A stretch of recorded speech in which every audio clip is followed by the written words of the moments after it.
Welcome to Inside Lake Forest. I'm Eileen, Looby, your host, and today I have the pleasure of visiting the Wildlife Discovery Center. It's tucked back here at ELAWA Farm, hidden amongst the Middlefork Farm subdivision. I have the pleasure of visiting with Rob Carmichael, who's a curator. Let's step inside. Hi Rob, thanks for having me out today. Welcome. Thank you. A little brisk day, but is. it's excited to meet you. Rob Carmichael, who's curator here at the Wildlife Discovery Center. Now Rob, we're outside. Tell me who I'm meeting today and what we're going to do. Well, we've got we have 3 raptors that we keep here. Actually 4 raptors. This is Curly. Okay. He's our red-tailed hawk, and what we do every day as part of their enrichment and to give them some exercise and get them out of their cage is that we've trained them to fly out here in the field. So they get a chance to get some exercise.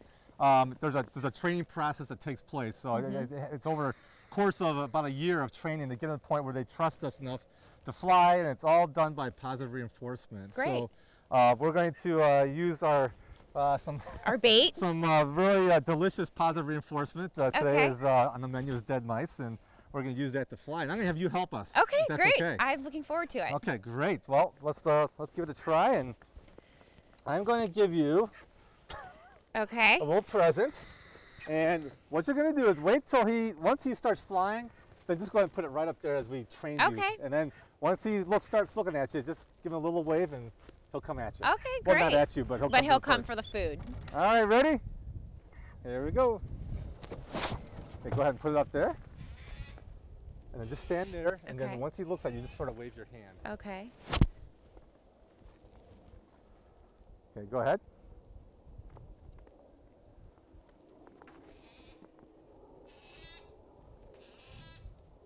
Neat. We're going to do a couple flights with him. Okay.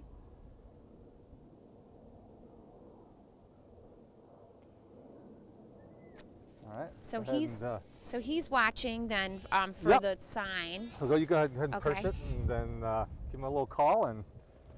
Okay, and then I just wave. Yep, just a little wave and give it attention.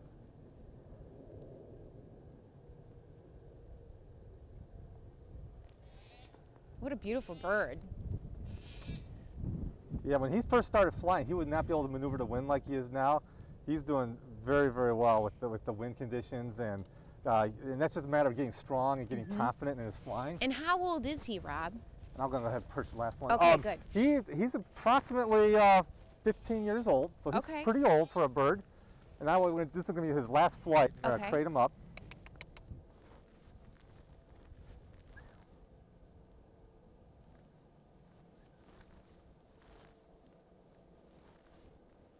All right, here we go.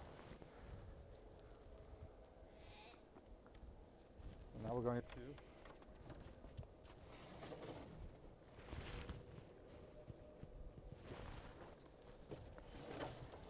Wow. And that. It's so well trained. Wow. Yeah. Really simple. Like I said, it's part of keeping them mentally healthy and physically healthy. And with all of our animals in our collection, we want to provide enrichment whenever we can. And for Curly, this is a great way to provide enrichment because it gives him a chance to do all his natural behaviors, and it's his choice. If he wants to fly off, he can fly off. And that could happen, but because of our training, we're pretty confident that we don't have to worry about that too much. Well, thanks for letting me be a part of that. Now we're going to head inside and show me where the next step is. All righty. Great. Okay. Rob, now we're inside the center. Tell me a little bit about what type of animals you house in here. Well, the first one we're going into is called our main exhibit hall. It's actually the old cow stalls of the ELAWA Farm Complex back when it was built in 1917. And now we've got all kinds of native reptiles and amphibians, as well as non-native reptiles that live on exhibit. And all these animals are here because they have to be. This is their home. These were animals that were maybe injured in the wild that couldn't be released. Some were confiscated because they were illegally smuggled into the United States. So they all had their own kind of story to tell. And we're just going to kind of walk around and see what we have here. Fantastic. All right. In our first 2 exhibits, we have crocodilians. Our first one is brand new. This is the first time that anyone's seen the exhibit. And this is our little Siamese crocodile. And Siamese crocodiles are one of the most critically endangered species in the world. There's less than 50 in the wild. And we are working with a couple of conservancy groups and trying to figure out a way to save the species from extinction. And one of the ways we can do that is by displaying one and actually getting people excited about seeing how beautiful they are. This is a youngster, obviously. He's going to get about 8 to 10 feet, but well before that time comes, he'll be going back to a sanctuary who is captive breeding them right now. And in the next cage over here, we have another species of crocodile. We may have to walk on the other side, but it's a dwarf caiman. Yeah, he's being a little shy in front of the camera right now, but this is actually the smallest species of crocodile in the world. This is a full-grown animal, so he's not going to get too much bigger than this, and he can stay here permanently, which is kind of nice. His name's Frodo, because he's a little guy. And we're going to walk around here. It's Rebecca. She's one of our interns from Lake Forest College, and Ashley behind her. Hello, ladies. Rebecca's holding a black rat snake, which is native to Illinois. We have quite a few animals that are native to Illinois that live here: turtles, snakes, things like that, amphibians, toads, and salamanders. And one of the things we really pride ourselves on is giving these animals the best care possible. All of these cages mimic their natural environment. It gives them stimulation, enrichment, all the things they need to stay healthy. And we've had people from all over the world come here, scientists, curators, who all just rave about how well we keep our collection. Well, it's beautifully displayed. Everything is so clean, Rob, so that's certainly a tribute to your team here. They do a great job, and Ashley has a really unusual animal, not native to this area, but this is a leaf-tailed gecko from Madagascar. Oh, that's neat. And they get their name because of their tail looks like a leaf. They have this cryptic coloration that can just blend into whatever surface. Eyes. Oh, those huge eyes, so big they don't even have eyelids, so they use their tongue to wipe their eyes clean every day, like little windshield wipers. Wow. And they eat insects, and yeah, it's just a really kind of cool looking animal. Everyone loves them. And like I said, this is just a bank of all the native reptiles and amphibians of this region of Chicago, and including one of the biggest toads you'll ever see. Very cool. And as we work our way around, we have a Fly River turtle. Oh, there he is. I was like, where is he? This is a Fly River turtle that Edward's holding. And what we'll do is right when we're done looking at him in Edward's hand, he'll put it in the water, and you'll see how he looks just like a sea turtle. This is it's a very rare turtle species. They're native to New Guinea. They're kind of like a living fossil because there's no other animals like it in the world. You can see how he uses those flippers to kind of work his way through the water. And this is also a fairly new, we moved him into a bigger cage. He came from the Steinhardt Aquarium out in San Francisco as a gift to us. We've raised him from just a little tiny baby, and now he's growing up quickly and doing really well here.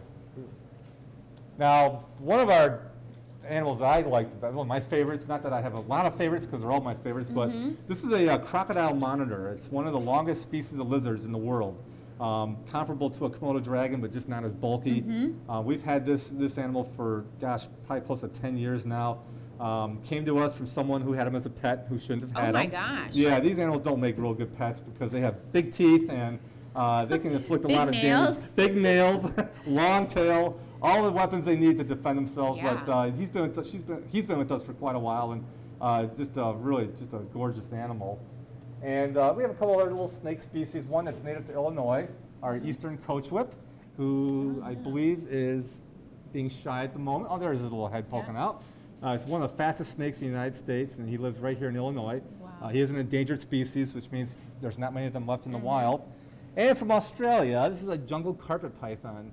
And we've had him almost since I started this place 15 years ago. Beautiful coloration. Beautiful coloring, real gentle animal. Kids get to hold him, adults alike. He's just a real popular snake to have around. And as we move our way around here, we have American alligators, young ones.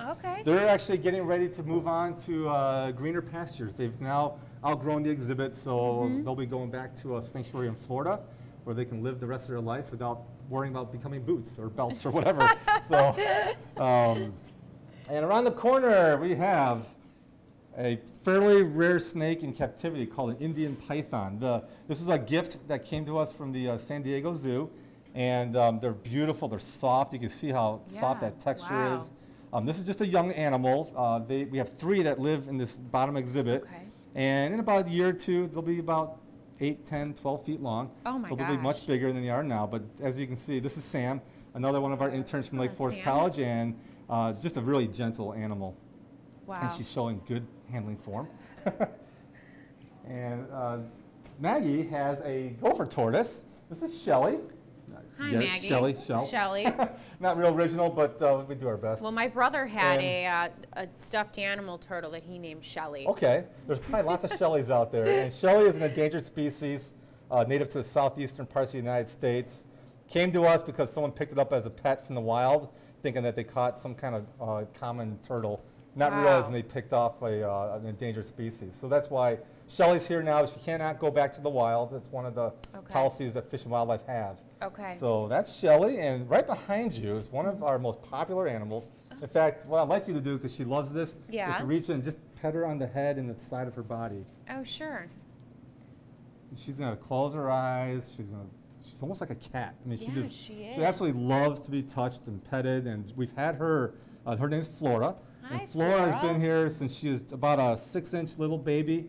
And in fact, we had her back when we used to be at the recreation center in the old fitness room when we first started the place. Well, she's got a good name. I like flowers. So. Yeah, I figured that. Well, she got her name because she is an herbivore, so she eats plants, and we thought Flora was fitting for an animal like this. It's so amazing, Rob, how docile an animal like this is, and you're able to have young kids or adults come in and gently pet them and really experience these animals who are either endangered or not absolutely here on exhibit. It's well, really Flora is a good. I mean, she's a Rhinoceros Iguana, and she's one that we have raised and groomed since she was just a baby. And I mean, she's so easygoing and so relaxed. And this is a spiny-tailed iguana from the Utila Islands. It's one of the rarest lizards in the world. Less than probably 200 left on a small island off the coast of Honduras. And we are working with a couple of conservation groups to figure out a way to make sure that these beautiful animals don't go extinct. This is a male that's on loan to us. We're going to be acquiring a female in the near future. Oh, neat. And if all goes as planned, we might have little baby spiny-tailed iguanas born here. And those animals would go back to this conservation group who eventually will take them to this little island and release them. So. Well, Rob, you've mentioned that you work a lot with some of the other conservation groups and sanctuaries and things for these animals. I just want to make sure the residents know that the whole hosting of a facility like this and caring for these animals is given by donation only. Is that correct? We don't receive a lot of, in terms of tax dollars to operate, so we do rely on donations. We have lots of classes, birthday parties, summer camps. We have a lot of things going on, and that all helps bring in much needed revenue to continue to give these animals the kind of home that they get. So if anyone hasn't been here yet, they really should come on by or sign their kids up and get involved to support such a wonderful piece in our community. Right. We are open to the public. If you go to the cityoflakeforest.com website, all the information on what when we're open and costs and things like that are on there. Great, excellent. Yeah. So this is Squirt. Squirt is an eastern screech owl. He got his name because this is as big as he's ever going to get. Wow. Unfortunately for Squirt, he actually flew into a window, patio window here in Lake Forest in someone's backyard, and he's blind in one eye. We actually had a veterinarian who tried his best to see if we could save that eye so he could go back out to the wild, because it's always our first priority to see if we can get him back out to their natural element, but it just didn't take. And so he's been with us for probably close to 8 years. He came from a private wildlife rehabilitator, Linda Brewer, who's a director of Barn Swallow, and we've had Squirt a long time, and he's everyone's favorite because he looks like this little Furby. I mean, he's a cute little bird. They're native to this area. They're very cryptically colored, camouflage to live in the forest and the woods, and great little hunters. They eat rodents and small little animals that they can catch on the forest floor. And he's one of our favorites. Neat. Yeah, he's. This is Gavin. Gavin's cute. one of our animal keepers. And thank you, Gavin. Yeah. Well, he's certainly a very neat animal. He is. So, Rob, we're entering into the venomous room here. Yeah, this is called our Grasses Rattling exhibit hall, and it's actually received world acclaimed reviews from curators from all over the world, because we have probably the largest public venomous reptile display in the Midwest. And what we have here is something that a lot of schools are participating in, as far as a curriculum that's all about teaching them about the values of venomous reptiles, because people don't know that the venom of a lot of these animals can actually cure things like cancer, diabetes, Alzheimer's disease, and a whole bunch of other things. So we want to teach environmental awareness, but also respect for these animals as well. And in addition to the animals that live in this room, we have an off-display room where we keep some of our education animals. And I thought what we'd do is share a couple of those first, and then we'll go to some other fun things. This is Brian Susan. Brian's been with me for a lot of years, head animal keeper, and he is holding SYD, who is a black-throated monitor from Africa. Wow. It's one of Africa's largest lizards. SYD's been with us since he was just a little 6-inch hatchling. Wow. And I think he's one of Brian's favorites, and that's why he's holding him right now. But SYD is a great animal. You can see how powerful those nails are and the tail and everything else. And then over here with Maggie, she is holding Kitty, who is a Sumatran water monitor. A similar, closely related animal. You can also notice the sharp claws and the long forked tongue. And Kitty's been with us for a little while as well. And these animals are used for some of our educational programs because kids love to see big lizards. They look like living day dinosaurs. Yeah. And part of what a big part of when people come to visit is they get a chance to interact with these animals. And people that are interested in coming out here on a regular basis and getting more involved and supporting us can take out a membership. We offer individual and family memberships, and that information is on our webpage if people want to get more involved and learn more about what they can do to support the Wildlife Discovery Center. Yeah, and you also mentioned there's summer camps that go on, as well as birthday parties and other, and you're open all day, typically during the week then, correct? We are, in the wintertime we have a reduced schedule. We're open Fridays and Saturdays from 10 to 4, and Sundays noon to 4. And then we'll be opening up more hours as we get closer to spring and summer. Great, so people can check online and can come on over. Absolutely, and the other big event we have coming up too is the second Sunday of March of every year. We host a Reptile Rampage, and we bring in 100 exhibitors from all over the Midwest, and they bring their favorite reptiles, and we set it up at the Rec Center Gymnasium. Neat. And people get a chance to learn about more reptiles, and it's a great educational experience. It's great for scout groups, families, adults, everyone. It's a great event. Something that the residents need to mark on their calendars for the second Sunday in March every year. Great. It's a great event. We've got a little surprise here. You're full of surprises, We Rob. are full. Well, we're full of something. And what we're going to do is show one of the animals that we keep here in this room. Is called a black Pakistan cobra. Okay. One of the things we do with these animals is, in order to keep them in tip-top shape, we have to occasionally do visual exams. And with a cobra like this, the best way to do that is to get him out and let us look at the behavior, look at how he's looking, make sure there's nothing going on. And if there is, we catch it early. So we're going to take him out. Now he is going to be a little bit on the hissy side. Okay. You can stand stand right here? Right there, yeah. Okay. That should be fine. This is actually the type of cobra that you'll see used by snake charmers in India. Oh, neat. Because they do hood up. They have a great looking hood. And we're going to get him out of his box. We're going to put him on the table. Oh, wow. Yeah, I can see that hood. And you can see how he does have that hood. That hood is nothing more than just elongated ribs that they have. And you can see all he's doing right now is just saying, hey, why are you bothering me? But what I'm doing right now is taking a quick look to see if there any thing going on as far as like a lump or how's his behavior looking. Right now I'd say he's looking really good. So we're going to put him back in his box. I think he passes inspection. He passes inspection. And we're going to put him back in there. And in he goes.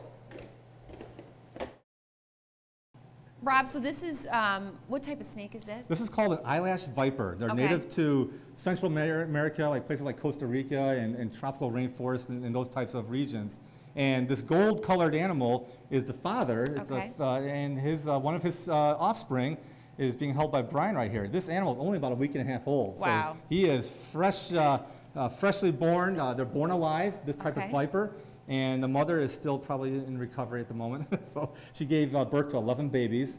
And now we get the fun task of raising them. So they're not born, they're not in eggs then? Or they no, these are just live born? Yeah, they're not, some snakes have leathery shelled eggs that they lay. Others are born alive, and this is a freshly born baby. And this animal will stay that color. And we have some babies that are gold color to take after the father. So it's we have a nice little mix. So nice mix, and that just shows what genetics is all about. Exactly. So another piece to teach all the kids in the area. Yeah, but they're really cute, I think.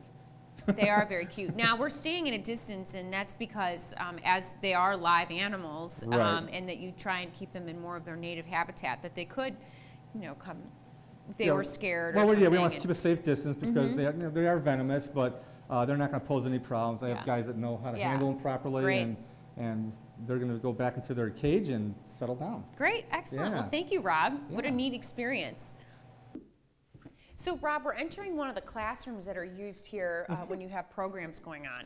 Right, this is actually one of the old caretaker residences before we restored this part of the building. And what we did was we basically gutted out all these little cottages down here and turned them into classrooms. So we have District 67 and 115 that utilize the West classroom, and this is our designated classroom for all of the classes that we offer, from preschool to middle school students, and then our summer camps and everything in between. And we have a beautiful little screened in porch area that outside this leads to a trail called the Discover the Middlefork Savannah Trail. And that's where our birds of prey live. That's also where we have an outdoor turtle pond and a beautiful little interpretive trail that takes you up to a wildlife viewing deck. It's really spectacular. In the Middlefork Savannah, it's the finest black soil savanna in North America, so it's amazing. Well, I think it's important, Rob, to make sure our residents know that this is part of the Parks and Recreation Department and not part of Open Lands or another organization, that we are part of that. And tell me, too, a little bit of just a quick history on the fact that we are here in the old ELAWA Farms and how that's been transformed into this great place. Right. I mean, here was some buildings that were probably going to be demolished 15 years ago, but because of a lot of visionary thinking of a lot of groups and a lot of people, we were able to save these buildings and give them a sort of an adaptive reuse of what used to be here. We've got the formal gardens that are undergoing restoration by a private group of people. We've got these old buildings that were built in 1917. It's an old gentleman's farm. And what that meant was it's an old hobby farm that the Armour family used to come out on the weekends and play like farmers. And they had horses and cattle and cows and chickens and everything else that used to live here. And now we have a new use for it, and that's a sort of this environmental education complex approach, which has worked out really well. And I think, too, the City of Lake Forest has always been one to preserve historic buildings. And, and again, continuing with that same vision, they were able to do this. Yeah, we've got, I mean, basically, everything, much of what you see is the original bricks and a lot of the slate and everything else. And for people to be able to go to a place like this that was part of our history here in Lake County, it's really an amazing experience. It is amazing. And Rob, I have to thank you so much for taking the time to take me through here. Anytime. I have had some wonderful experiences with some animals that I have never been in contact before, and I certainly encourage the residents as well as those in the area to take the time to come and meet you and meet these wonderful creatures. It's a great place. Everyone should come out for a visit. Thank you. Yeah. Talk to you soon. All right, take care. Thank you for watching Inside Lake Forest. As you know, today I've been visiting with the Wildlife Discovery Center. There are so many animals here. Please take the opportunity to find out more about them. You can take a look at that on the city's website or lakeforestrec.com.